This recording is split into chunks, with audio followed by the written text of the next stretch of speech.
I'm about as nervous as I could be right now. Today I'm going to take another shot at marking a queen. If you saw my previous video on my inspection of the conversion hive and saw me attempting to mark the queen there, I was able to get her successfully marked, but it didn't go quite as easily as I'd planned. So today I'm going to try it using a different method, just a little more manual.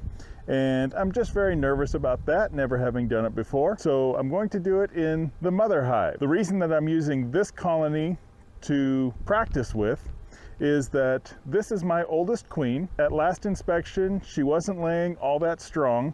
I'm going to make sure that the colony has eggs so they'd be able to make themselves a new queen if necessary. But if something should happen, I would end up replacing my oldest queen, probably with a queen who would be more productive. This is the queen that I think is my best case to practice on, and hopefully everything goes fine. So let's get into it and see how it goes. Now, by my best figuring, this queen was probably hatched in 2020. So I'm going to be marking her with a blue pin that I've already tested, made sure it's working, got that all taken care of. For those who are unfamiliar, the colors are significant.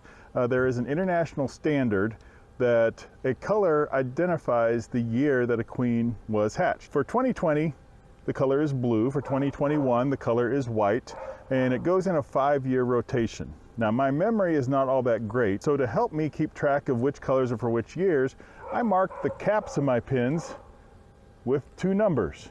So I have a 0 and a 5, and that tells me that for years ending in 0 or in years ending in 5, blue is the standard color.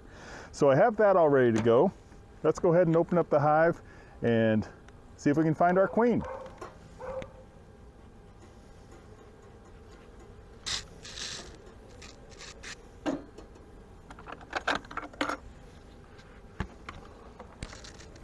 They've got pretty good comb built out on this frame. I don't remember this frame being built out at all before, so that is a good sign. Got some pretty good brood in here.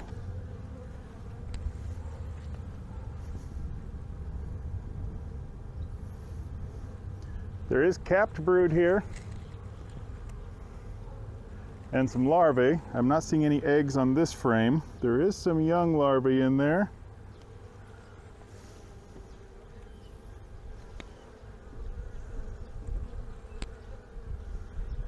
Now let's look on the back side. The queen would be most, oh, there she is, right there, right here. Got my pin ready. So I'm just going to, oh.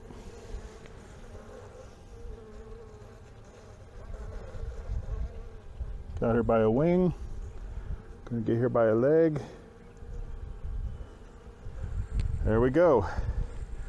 Got my queen. Gonna just put a dot on her.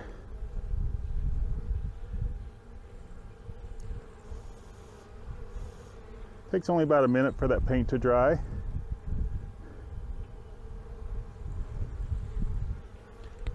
I think that should do. We'll put her back on here and let her go about her business.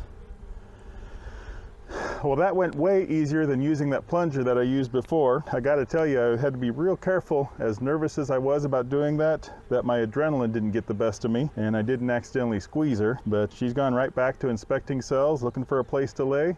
She's back in business. So I'm going to put this frame back. The bees are bumping me. I'm not really intending on inspecting any further. So that's all I really need to do here.